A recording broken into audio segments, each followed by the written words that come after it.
और धराली हादसे के बाद एक नया वीडियो सामने आया है। हर्षिल आर्मी बेस कैंप में तबाही, जहां हादसे के ठीक बाद का वीडियो भी है। तो हादसे के ठीक बाद का वीडियो, बड़ी खबर तस्वीरों में आप देख सकते हैं। हर्षिल के सुखा आर्मी बेस कैंप का ये नजारा है, जहां पर आप देख सकते हैं कि यहां पर भी भीषण तबाही देखने को मिली और एक जवान दूसरे जवानों की यहां पर मदद करते देखे जा सकते हैं। तो हर्षिल आर्मी बेस कैंप में भी तबाही आई है।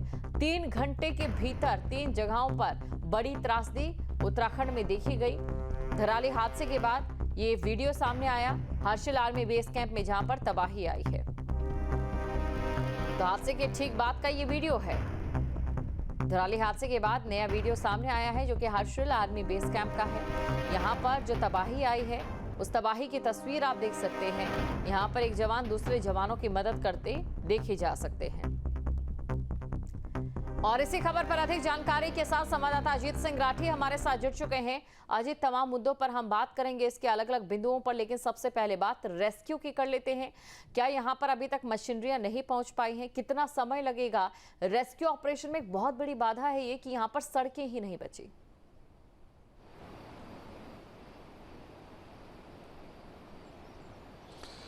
देखिए, जो धराली गांव है ना, तो वहाँ जो बड़ा नुकसान परसों हुआ है, तो उसके बाद तकरीबन 20-20, 10-10, 15-15 फीट मलबा ऊपर उठ गया है। यानी जो नीचे मकान थे उनको मकानों का कोई अता पता नहीं है, और अब वहाँ बिल्कुल एक मैदान जैसा दिखाई दे रहा है। और दूसरा क्या है कि जो सड़कें टूटी हुई हैं, भटवाड़ी के पास 2 जगह वाश आउट हुई हैं सड़कें। एक जगह पूरी धंस गई है और एक जगह पूरी वाश आउट होकर भागीरथी नदी में बह गई है, कि दोनों की स्थिति जस की तस है। कल दिन भर उस सड़क को खोलने का ऑपरेशन चलता रहा, मशीनें लगी रही, लेकिन पूरे के पूरे दिन और रात तक मशीनें चली, लेकिन सुबह से शाम तक प्रयास तो हुए, थोड़ा काम भी हुआ, लेकिन मार्ग जो है सुचारू नहीं हो सका।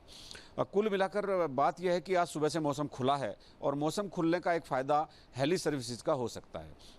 कल जैसे ही दोपहर बाद आपने देखा होगा, मौसम जैसे ही खुला तो हेलीकॉप्टर से एनडीआरएफ के जवानों को, एसडीआरएफ के जवानों को धराली में भेजा गया था। और वो इसलिए भी बहुत ज़रूरी हो गया था क्योंकि जो लोग परसों से, जो रेस्क्यू टीम परसों से रेस्क्यू कर रही थी, तो उनको रिप्लेस नहीं किया गया था, और उनकी मनोदशा को देखते हुए, मतलब जो हेल्थ कंडीशन होती है, उनको भी रेस्ट चाहिए होता है, रिप्लेसमेंट चाहिए होता है।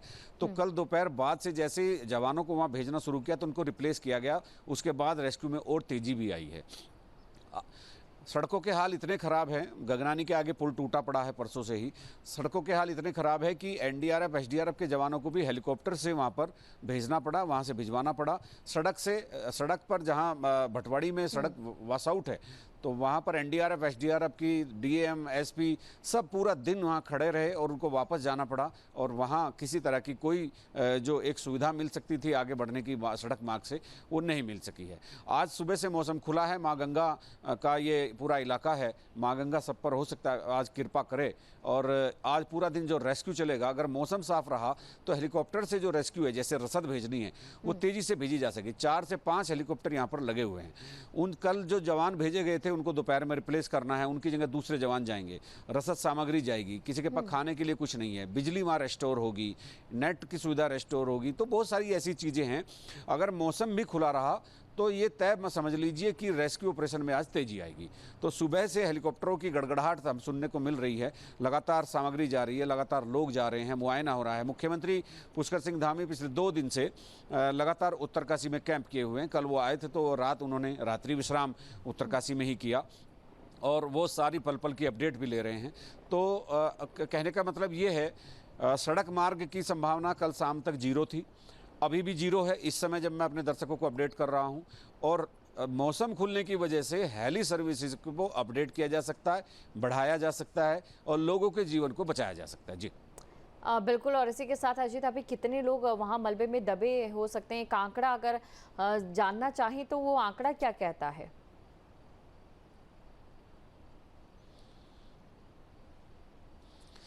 देखिए, जब भी ऐसी स्थिति आती है, तबाही होती है, आपदा आती है, देवी आपदा आती है, नेचुरल कैलेमिटी है ये, तो इसके आंकड़े कितने लोग मिसिंग हैं, कितने कैजुअलिटी है, कितने घायल हैं, वो सारे आंकड़े डिस्ट्रिक्ट एडमिनिस्ट्रेशन या गवर्नमेंट ही जारी करती है। और इस तरह का आंकड़ा अभी जैसे कल भी परसों जैसे डिस्ट्रिक्ट मजिस्ट्रेट उत्तरकाशी ने 4 मौतें बताई, कल फिर 2 बता दी, उसके बाद फिर शाम को 5 या 6 का एक आंकड़ा सामने आया। तो बहुत क्लियर तस्वीर जिला प्रशासन या सरकार की तरफ से यहाँ नहीं हो रही है कि कितने लोग अभी कैजुअलिटी कितने की संभावना है। मतलब अपना ये कहना है कि आप एकदम एक्यूरेट मत बताइए, लेकिन अप्रोक्स तो बता ही सकते हैं कि भाई लगभग इतने लोगों की कैजुअलिटी की संभावना है। ये संख्या ऊपर से नीचे भी हो सकती है, ऊपर भी हो सकती है, नीचे भी हो सकती है। इतने लोग घायल है, इतने लोग मिसिंग है।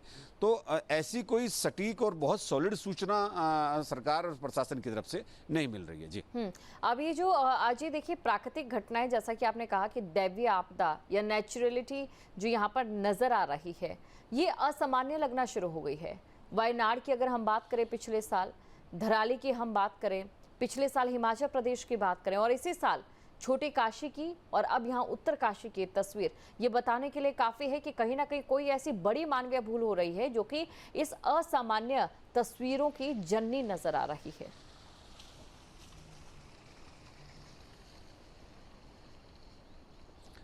बिल्कुल, देखिए ये चूंकि मानसून ये सब मौसम के जो साइकिल है, जो उसमें गड़बड़ हो रही है, मौसम का साइकिल जो चेंज हो रहा है, उसको भी कहीं तो वैज्ञानिक उसको कारण बताते हैं, कहीं जो ग्लोबल वार्मिंग हो रही है उसको कारण बताते हैं, कई बार जो मतलब कई एक्सपर्ट इस बात को जो अनप्लान्ड कंस्ट्रक्शन पहाड़ों के बीच में हो रही है उसको बताते हैं।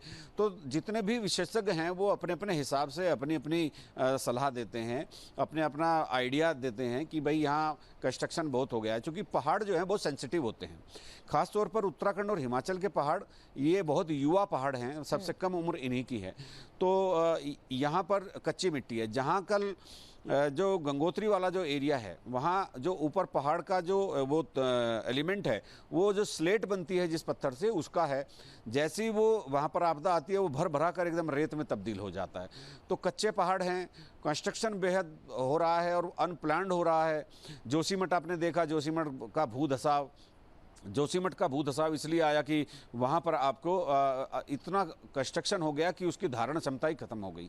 तो ये कहीं ना कहीं सरकारों को कोई क्रॉस चेक लगाना पड़ेगा, कोई एक ऐसा पैमाना, कोई एक ऐसा स्टैंडर्ड तय करना पड़ेगा कि ताकि ये सारी चीज़ें रोकी जा सके। अन्यथा विशेषज्ञ बताते रहेंगे, सरकार सुनेगी नहीं और ये हादसे होते रहेंगे। बिल्कुल, धराली गांव की अब बात कर लेते हैं। देखिए क्योंकि अभी आंकड़ों का इंतजार रहेगा हमें, लेकिन जो ये धराली गांव है, ये मॉडर्न धराली गांव था जो बिल्कुल गंगा के जो तलहटी है उसके किनारे बस गया था। एक दूसरा धराली गांव है, ये भी निकलकर सामने आ रहा है, जो कि सेफेस्ट प्लेस माना जाता है। लेकिन यहाँ पर पहले भी कोई इस तरीके की कोई आपदा आई है, चेतावनियों के बाद यहाँ पर फिर भी मॉडर्नाइजेशन हुआ है।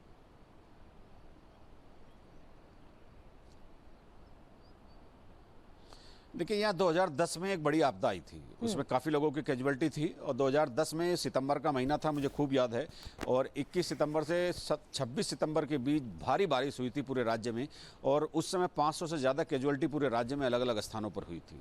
तो ये उस आपदा की चपेट में भी आया था और यहाँ काफ़ी नुकसान हुआ था। इसके बाद फिर 2013 की जो केदारनाथ की आपदा थी, उसमें भी यहाँ पर काफ़ी नुकसान हुआ और उस नुकसान की भरपाई कई सालों तक होती रही। अब ये एक मॉडल गांव के रूप में स्थापित हो चुका था। लोगों ने अपने रिजॉर्ट बना लिए थे, होम स्टे बना लिए थे, अपने बगीचों में उनके सेब के पेड़ खड़े थे, और जो होटल थे, होम स्टे थे, वहाँ 1-1, 2-2 कर्मचारी थे। रोजगार का एक बड़ा साधन था। गंगोत्री धाम से मात्र 15-20 किलोमीटर पहले ही एक मुख्य पड़ाव था। अगर कोई भटवाड़ी नहीं रुका तो जाकर के सीधा धराली में रुका है, तो फिर माँ गंगा के दर्शन करने गया है। और इसी के पास ही माँ गंगा का मायका है मुखबा, जहाँ से डोली रवाना होती है। चूँकि आजकल माँ गंगा गंगोत्री धाम में, और जब शीतकालीन यात्रा चलेगी या शीतकालीन मौसम में वो मुखबा में आ जाएंगी, जो धराली गांव में है, हरसिल के पास है। तो ये सारी चीज़ें हैं। एक बहुत शानदार और बहुत खूबसूरत गाँव जो हमारे सामने देखते देखते बिल्कुल पूरी तरह से, जो जितना हिस्सा नदी की चपेट में आ, पूरी तरह से बर्बाद हो गया। जहाँ भक्ति है हर शब्द में, कथाओं में छिपे हैं दिव्य रहस्य, और ज्योतिष देता है जीवन को दिशा। धर्म से जुड़ी हर बातों को जानने के लिए हमारे चैनल स्तुति को सब्सक्राइब करें। चैनल पर जाने के लिए इस लिंक पर क्लिक करें।